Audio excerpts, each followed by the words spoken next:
Hello, it's your boy Martin, and I'm going to be talking about the England World Cup squad in 2022 mostly, and their hopes and expectations.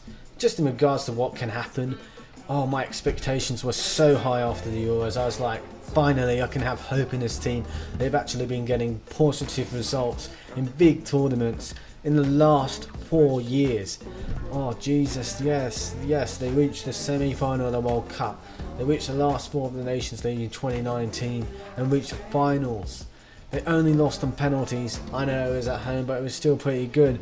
But I just went down from having my expectations to the final, then the semi-final, and then the quarter-finals. In regards to the Euros, it was kind of disappointing. But you know what? This team can still reach the semi-finals. This team can still play. And this team still works under Southgate, I think, in proper tournaments. That's what I'm hoping, and that's what I think the boys will do, just in regards to this. Other members of our group, they're not exactly doing well. You've seen what is going on in Iran. It's not going well, is it? Like, people are just burning the hijabs, and that's just not a good look for Iran. Yeah, some people are saying they should be kicked out of the World Cup. But then again, Qatar should have been banned from the world after their corruption scandal, and look at Saudi Arabia, they weren't allowing people to drive. So let's face it, boys, FIFA aren't going to kick out Iran. And to be fair, Iran got some good results, didn't they? I think they had a result against Uruguay, but don't quote me on that. I think I could be wrong. So in regards to USA, what the hell happened? I was actually kind of impressed on the first international break. They beat Morocco 3-0. I had secretly some high hopes for Morocco. They played some lovely football in 2018, and they were just unlucky in every single game. To be fair, Portugal and Spain were in their group, and Iran nearly made it out of that group. So it's a bit heartbroken for Morocco actually, but Morocco have just turned into a bit of a shit show in that regard. I know in the first one they drew over Uruguay. It seemed like good results, but you know what just happened? Well, they lost 2-0 to Japan, and Japan are one of the teams that I think are genuinely underrated. I feel like they could get out of their group, and if they do, they might even make it to the quarterfinals and make it a close one. That's what I believe. I think one of the teams, Germany and Spain, might have a bit of a bomber, but you know, people always back on Germany and Spain, and I still wouldn't bet on Japan, so don't quote me on that, okay? Please don't quote me on that. So, in regards to that game against Saudi Arabia, the US men's national team they're basically playing against Saudi Arabia's disabled team. 5 of their players were out injured, and it was a 0-0 game, and what I've heard is Saudi Arabia still had the best opportunities. That's how dire it is. Japan outclassed them. It was 2-0. I was reading a forum online, and I don't know if it was an exaggeration, but one of the comments said they could have won 5-0. And people are saying Japan don't have a clinical striker.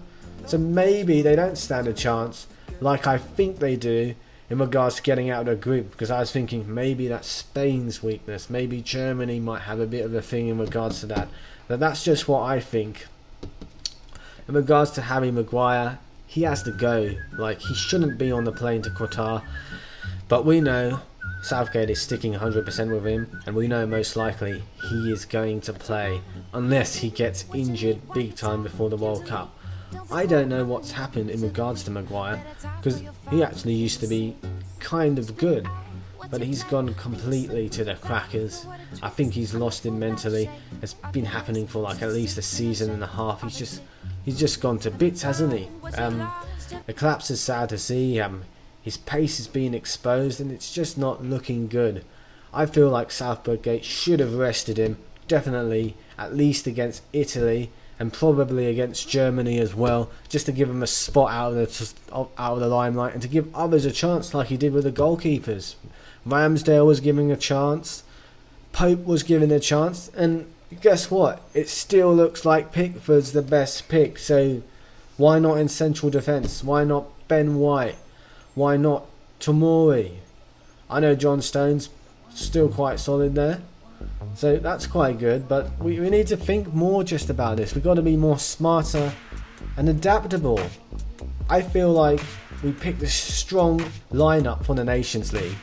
People criticise Southgate a bit, but it was strong.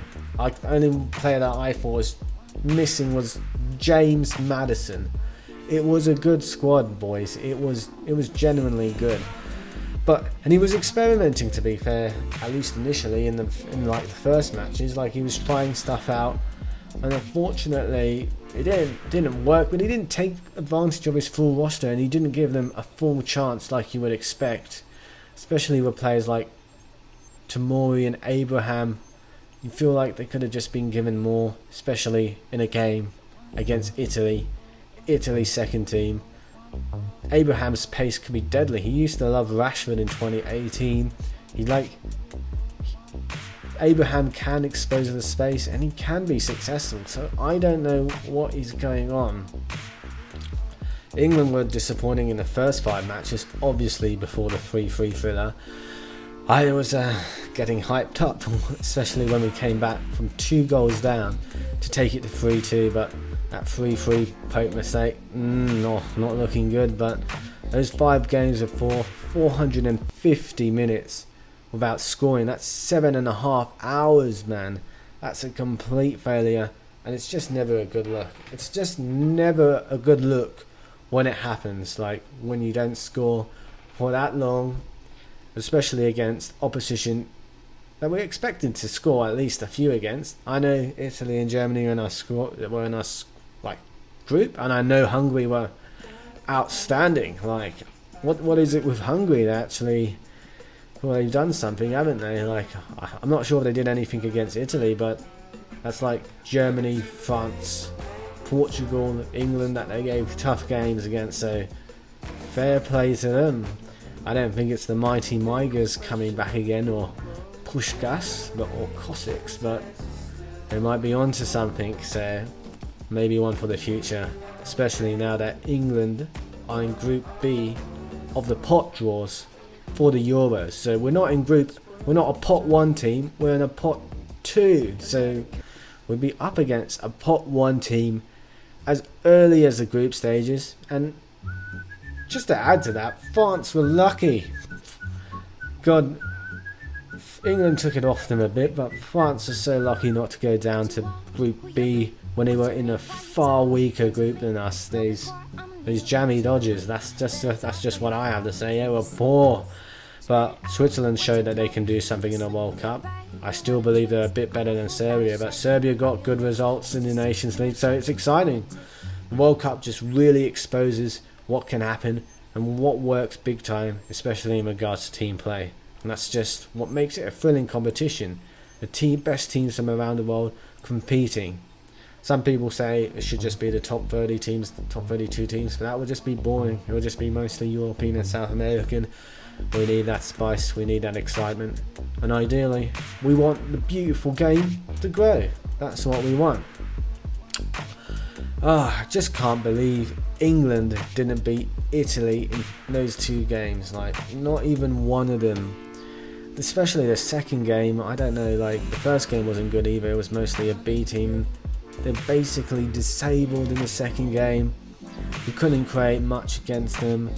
I thought Jude Bellingham was the only good player. Fair play to him. He's still so young, and he's such an outstanding performer. In that regard, Jadon Sancho should have also been given a chance. I know he plays for Man United. I'm well aware of that, but I always thought he was getting it unjustly ignored when he's at Borussia Dortmund. Sadly, for Man United fans, he's one of the best players at Man U at the moment, but if you go back to 2011, he would just be one of the players. He'd be like Nani, but he's one of the great ones now, and he would do a job at the World Cup. But I would give him at least 30 minutes in a game, you know. That's the kind of player he is. So, but you know, Southgate, even if he plays him, it might be 10 minutes or fucking something. It's not really good. I think it's South America's time to shine.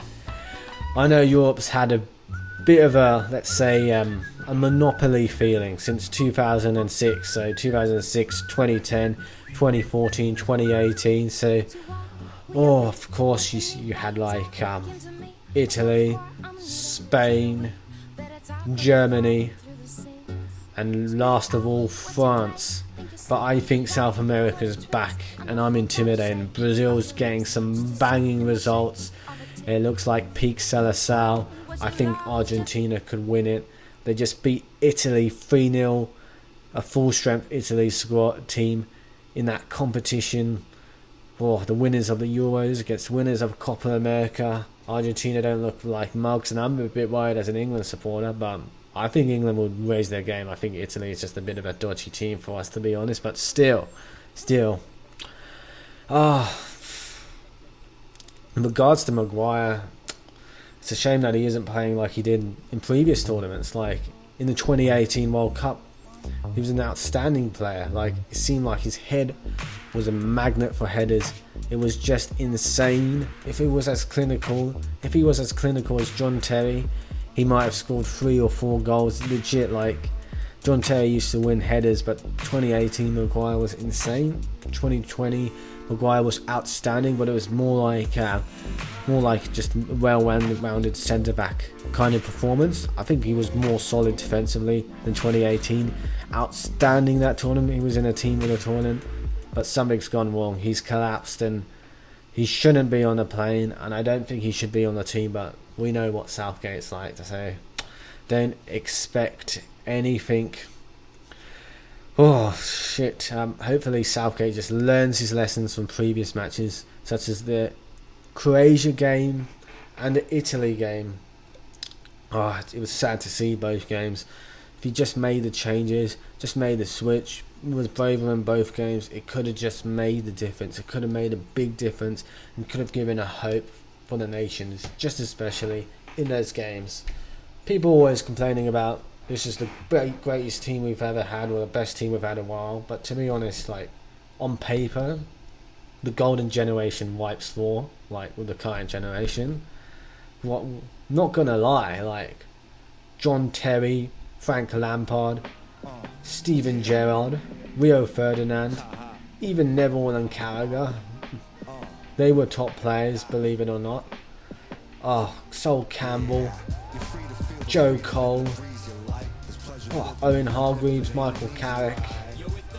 There's just so much talent and so much potential. Of course, Rooney.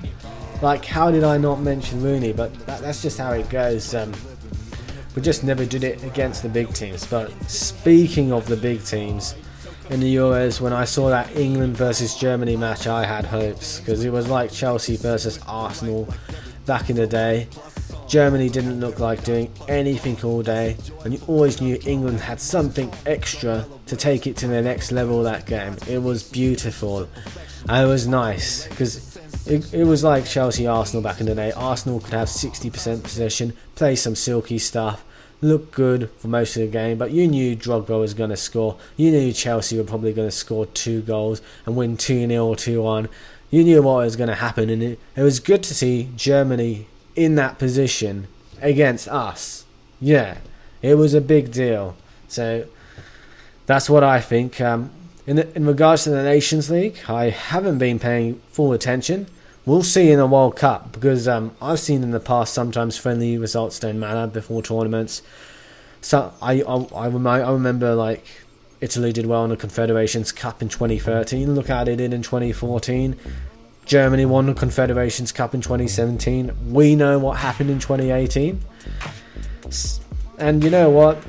In regards to the squad, there's so many headaches. You could be the best manager in the world and you could impress 90% of the population, but if 10% of the population are pissed, and they're pissed because they think this team representing my country, representing me to a certain extent, is going to the World Cup and they're doing the job for their boys, and we don't want to be embarrassed. We want to do well, we want to do great. Southgate has some tough decisions to make, and in the Nations League I thought he picked a great one, but he's going to really piss some people off in the World Cup. But I believe in Southgate. Southgate gets the most within his system.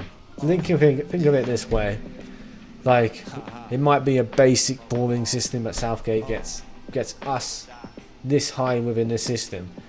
In a different system we might be like this, but we should be braver. If he doesn't do well, we should sack him. So I'm not saying keep him, but he deserves this World Cup at least. That's just what I think, and that's just what I believe. I still want to believe for England.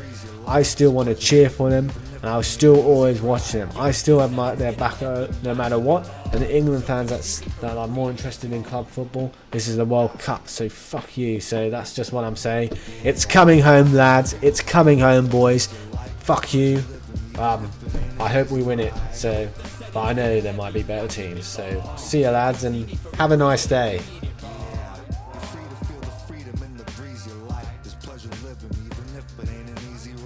Yo, if the setting's getting heavy, I keep it light. So come see me for a breather if you need it right.